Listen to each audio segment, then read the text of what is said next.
నమస్తే. Welcome to legend TV. గత నెల రోజుల పైనుంచి కూడా నిరుద్యోగులకు సంబంధించి ఏదైతే ధర్నాలు చేపడుతున్నారో, ఏదైతే ముట్టడిలు చేపడుతున్నారో దీనికి సంబంధించి ఈ రోజు 15వ తారీఖు సెక్రటరేట్ ముట్టడని చెప్పేసి పిలుపునివ్వడం జరిగింది. దీనికి సంబంధించి కొంతమందిని ముందస్తు అరెస్టులు కూడా చేయడం జరుగుతుంది. కొంతమంది అనుమానాస్పద వ్యక్తులను కానీ లేదంటే విద్యార్థి నాయకులను కానీ ముందస్తు అరెస్టులు అయితే చేయడం జరుగుతుంది. గత నెల రోజులుగా వాళ్ళు ఏంటంటే డిఎస్సికి సంబంధించి కానీ డిఎస్సి ఎగ్జామ్ వాయిదా వేయాలని చెప్పి, మెయిన్స్కి సంబంధించి 1:100 చేయాలని చెప్పేసి ఏదైతే వాళ్ళు కోరుతున్నారో దీనికి సంబంధించి ఇప్పటికి కూడా ప్రభుత్వం నుంచి ఎలాంటి స్పందన లేదు. నిన్న ఎవరైతే బట్టి విక్రమార్క గారు మాట్లాడుతూ కూడా ఆయన ఏం చెప్పారంటే, ఇప్పుడు ప్రధానంగా 11,000 మందికి సంబంధించి డిఎస్సి వేశాము, మరొక 500 సంబంధించి పోస్టులకు సంబంధించి మళ్ళీ డిఎస్సి వేస్తాము, ఖచ్చితంగా విద్యార్థులు ఎవరు కూడా కంగారు పడొద్దని చెప్పేసి చెప్పడం జరిగింది. దీనికి సంబంధించి అంటే రేవంత్ రెడ్డి గారు కూడా చెప్పడం ఏంటంటే, మా మంత్రులు ఎవరైతే ఉన్నారో మీ దగ్గర ఏదైనా ఆలోచనలు ఉంటే మా మంత్రులకు చెప్పాలి, మా మంత్రులు ఖచ్చితంగా మీకు సానుకూలంగా స్పందిస్తారని చెప్పేసి ఆయన చెప్పడం జరుగుతుంది. కానీ ఇంత చెప్తున్నా కూడా ఇక్కడ స్టూడెంట్స్కి అయితే నమ్మకం రాని పరిస్థితి చూడొచ్చు. ప్రస్తుతం మనం అయితే సెక్రటరియట్ దగ్గర ఉన్నాం, చూడొచ్చు. ఇక్కడ పోలీస్ బలగాలు కానీ భారీగా మోహరించిన పరిస్థితి. అంటే టీజీపీఎస్సీకి సంబంధించి ముట్టడి మొన్న చూసాము, అలాగే విద్యాశాఖ ముట్టడికి సంబంధించి కూడా మనం చూసాం. మన అర్ధరాత్రి కూడా స్టూడెంట్స్ ధర్నాలు చేపట్టడం జరిగింది. ప్రస్తుతం అయితే ఇక్కడ సిచ్యువేషన్ చూడొచ్చు. మనకంటే ప్రతి అణువున కూడా ఎక్కడా కూడా కనీసం లోపలికి వెళ్ళే పరిస్థితి కూడా లేకుండా వీళ్ళు ముట్టడి చేయడం అనేది, పోలీసులు ఖచ్చితంగా పోలీస్ బలగాలు ఇక్కడ మోహరించడం అనేది మనం చూసాము. ఎందుకంటే గతంలో కూడా అంటే టీజీపీఎస్సీకి సంబంధించి కూడా వాళ్ళు ఇదే తీరులో ముట్టడి చేయడం జరిగింది. సో ప్రజెంట్ ఏంటంటే ప్రతి వెహికల్ ని కూడా క్షుణ్ణంగా చెక్ చేస్తున్నారు. సో ప్రస్తుతం అంటే బీజేవైఎం వాళ్ళు కానీ టీఆర్ఎస్వి వాళ్ళు కానీ వాళ్ళందరూ ఎవరైతే ప్రధాన నాయకులు ఉన్నారో వాళ్ళు ఎవరి మీద అయితే అనుమానం ఉందో వాళ్ళందరినీ కూడా ముందస్తు అరెస్ట్ చేపట్టినట్టుగా తెలుస్తుంది. చూడొచ్చు అంటే ప్రస్తుతం ఇక్కడ సిచ్యువేషన్ కూడా మనకు కనపడుతూనే ఉంది. సో పోలీసులు కానీ పోలీస్ బలగాలు కానీ ప్రతి వెహికల్ ని కూడా క్షుణ్ణంగా చెక్ చేసి పంపించే పరిస్థితి అయితే కనపడుతుంది. చూద్దాం అంటే ప్రస్తుతం అయితే స్టూడెంట్స్ అయితే ఖచ్చితంగా అంటే మాకు ఏదైతే డిమాండ్స్ చెప్పిర్రో, మీరు ఏదైతే డిమాండ్స్ ఇస్తామని చెప్పిర్రో ఖచ్చితంగా అవన్నీ కూడా నెరవేర్చే పరిస్థితి అయితే నెరవేరిస్తేనే మేము అన్ని ఆపుతామని కూడా చెప్పడం జరుగుతుంది.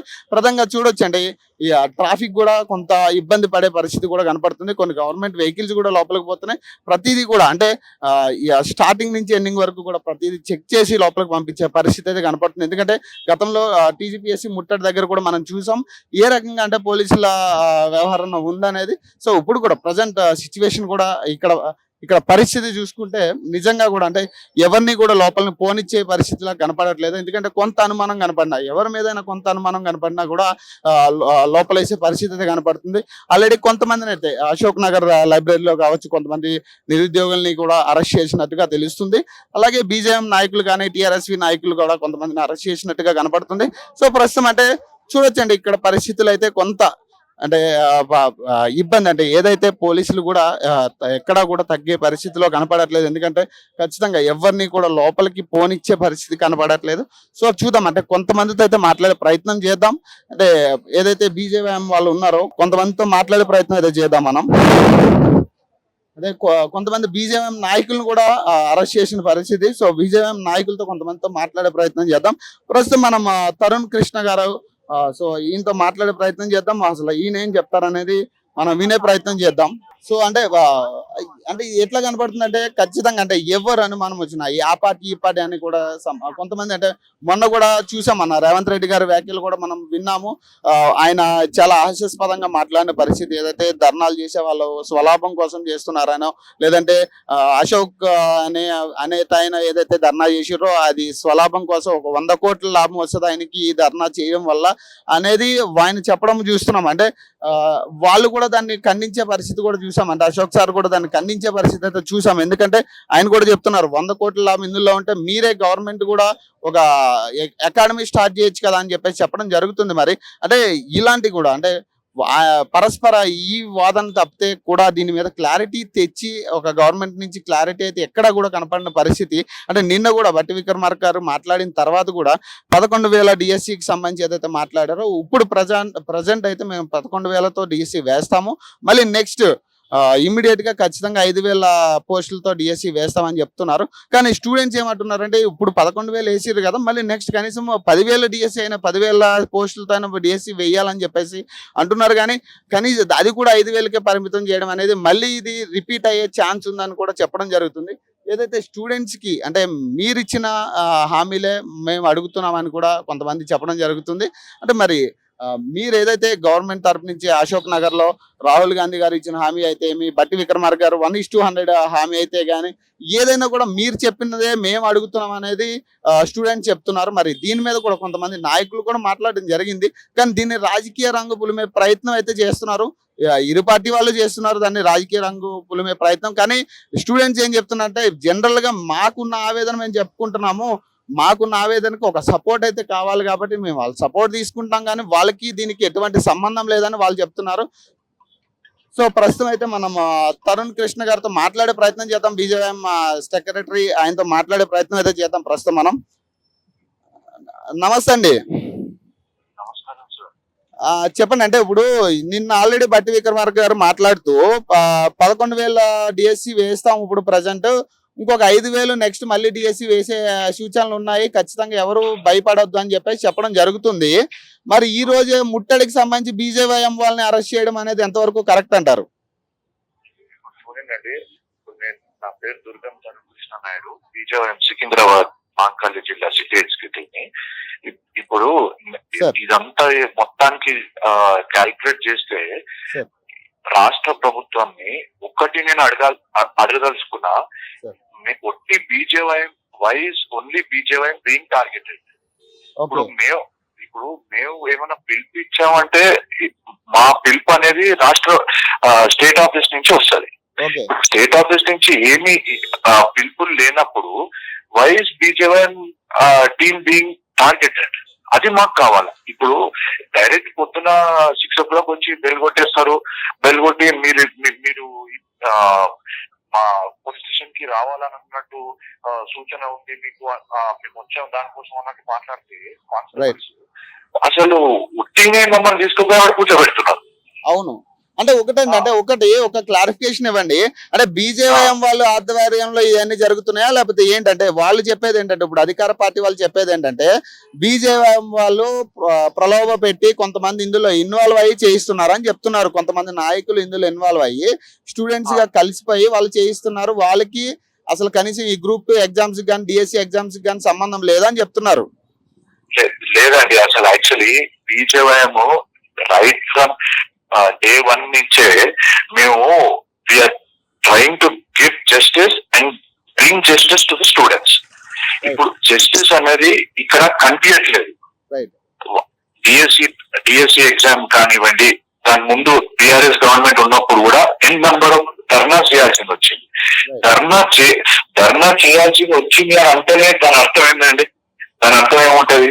That ruling government is not proper, ఎక్కడో మిస్ఫైర్ అయింది.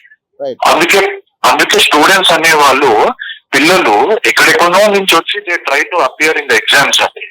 వాళ్ళు వాళ్ళ కష్టాలు అంతా పడి వాళ్ళ పేరెంట్స్ కూడా వాళ్ళ పిల్లలకు అపియరెన్స్ కోసం ఎంతో కష్టాలు పడి వస్తారు.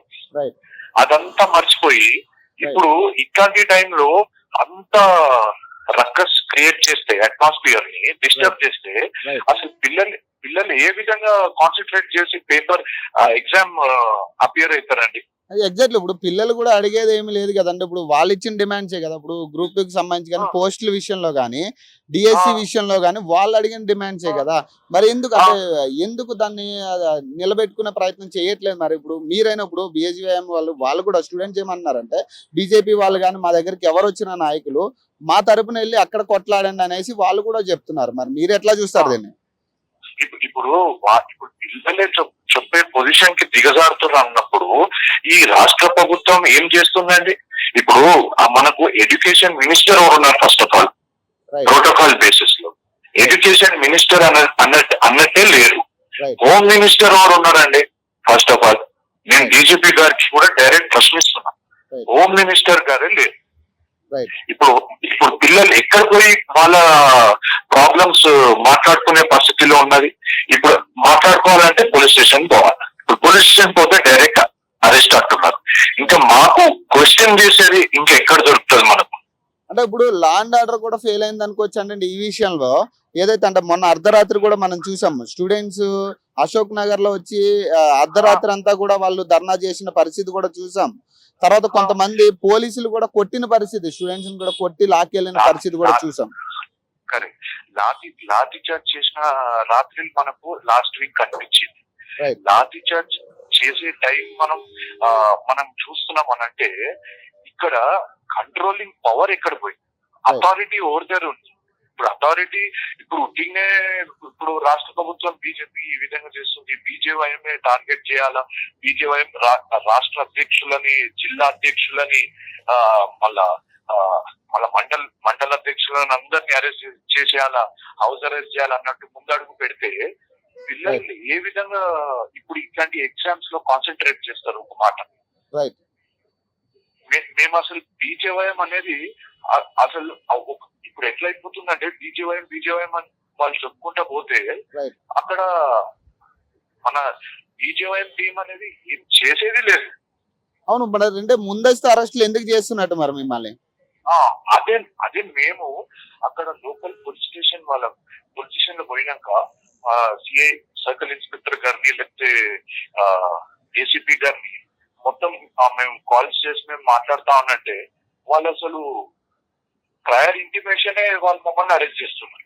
రైట్, అంటే ఒక మాట చెప్పండి, అంటే ఇప్పుడు విద్యార్థులు వెయిటింగ్ చేసేది ఏంటంటే గ్రూప్ 2 కానీ లేదంటే డిఎస్సికి సంబంధించి ఏమైనా గుడ్ న్యూస్ చెప్తారేమో అని వెయిట్ చేస్తున్నారు. మరి వాళ్ళు చెప్పేది ఏంటంటే మా మంత్రులు చూసుకుంటారని సీఎం గారు అంటున్నారు.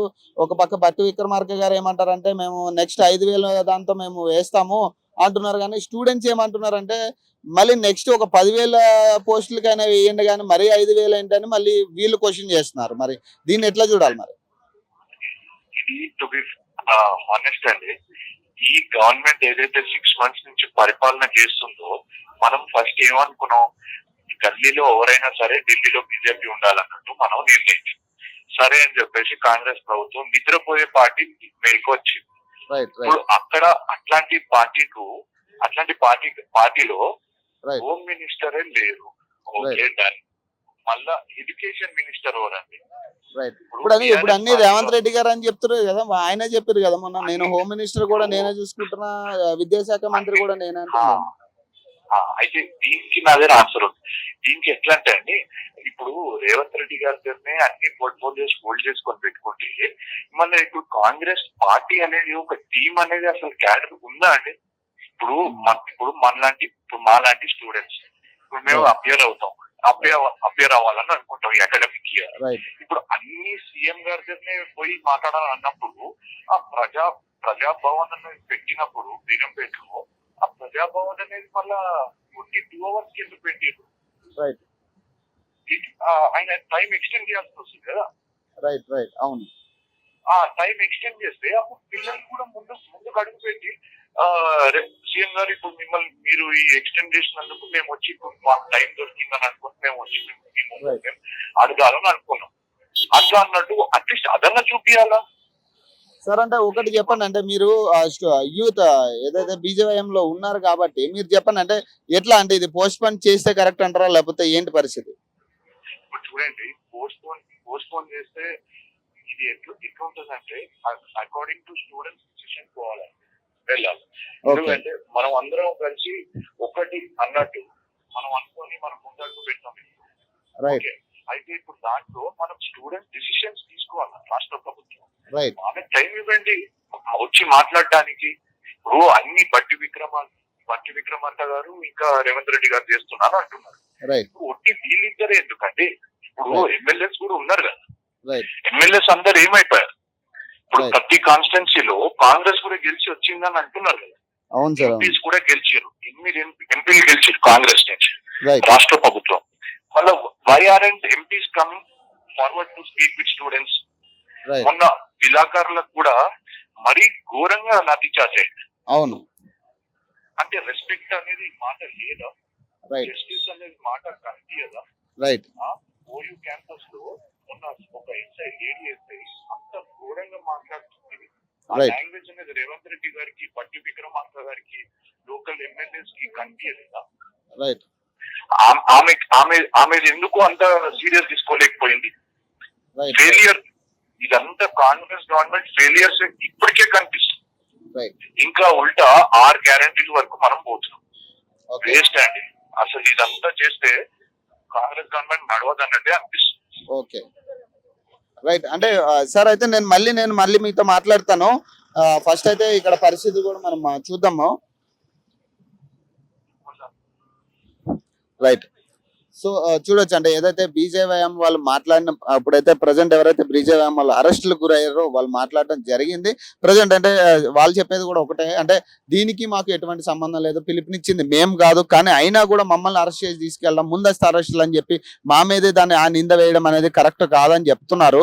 సో చూద్దాం అంటే ఇంకా అంటే స్టూడెంట్స్ కూడా ఇప్పుడు ముట్టడికి సంబంధించి ఏదైతే ఉన్నారో ఖచ్చితంగా అణువణువు కూడా ఒక హై టెన్షన్ గా కనపడుతుంది. ఏంటంటే సచివాలయం సంబంధించి ఏదైతే పోలీసులతో పాటు కొంతమంది ఏదైతే ఏదైతే సిపిజి కానీ లేకపోతే ఇవన్నీ కూడా ముట్టడికి సంబంధించి ఏదైతే అంశం ఉందో దీనికి సంబంధించి ఖచ్చితంగా బలంగా తీసుకున్నట్టుగా కనపడుతుంది. ఖచ్చితంగా దీన్ని ఎవరిని కూడా లోపలికి వెళ్ళనిచ్చే పరిస్థితిగా కనపడట్లేదు. ప్రతిదీ కూడా క్షుణ్ణంగా వాళ్ళు పరిశీలించి అయితే వీళ్ళు పంపిస్తున్నారు లోపలికి వెహికల్స్ ని. చూద్దాం అంటే ప్రస్తుతం ఎలాంటి అవాంఛనీయ సంఘటనలు జరగనున్నాయా లేకపోతే ఏంటి పరిస్థితి, మన టీజీపీఎస్ దగ్గర ఏదైతే ఇష్యూ జరిగిందో అలాంటిది రిపీట్ అవుతుందా, లేకపోతే ఏదైతే విద్యాశాఖ ముట్టడికి సంబంధించి ఏదైతే అరెస్టులు గురయ్యారో అవన్నీ వచ్చే ఛాన్స్ ఉందా, లేకపోతే ఏంటంటే ఓయికి సంబంధించి కూడా కొన్ని ఇష్యూస్ నెలకొన్నాయి. మరి ఇవన్నీ కూడా జరిగే పరిస్థితి కనపడుతున్నట్టే ఉంది. మరి చూద్దాం ఈ రోజు ఎలా ఉంటుంది ఇక్కడ సిచ్యువేషన్ అనేది కూడా వేచి చూడాల్సిన అంశం. చూద్దాం అంటే నెక్స్ట్ స్టూడెంట్స్ వస్తే ఒకవేళ ఎట్లా ఉంటుంది, వస్తారా లేదా అనేది కూడా ఒక హై టెన్షన్ అయితే ఉంది. ఖచ్చితంగా వేచి చూడాల్సిన అంశం. చూద్దాం ఏం జరగనుంది ఈ రోజు అనేది కూడా. ఖచ్చితంగా వాళ్ళు కూడా స్టూడెంట్స్ కూడా ఎక్కడ కూడా తగ్గే పరిస్థితుల్లో కనపడట్లేదు. ఎందుకంటే మొన్న రాత్రి కూడా ఏదైతే వాళ్ళు నైట్ అంతా కూర్చుని ధర్నా చేసిరో అదంతా చూసిన తర్వాత కూడా స్టూడెంట్స్ ఎట్ట పరిస్థితుల్లో తగ్గేలా కనపడట్లేదు. చూద్దాం అంటే ఎలాంటి సిచ్యువేషన్స్ నెలకొంటాయి అనేది కూడా వేచి చూడాల్సిన అంశాలు. చూద్దాం అంటే మరొక ఎట్లాంటి సిచ్యువేషన్స్ ఉంటాయి ఇవన్నీ కూడా చూద్దాం.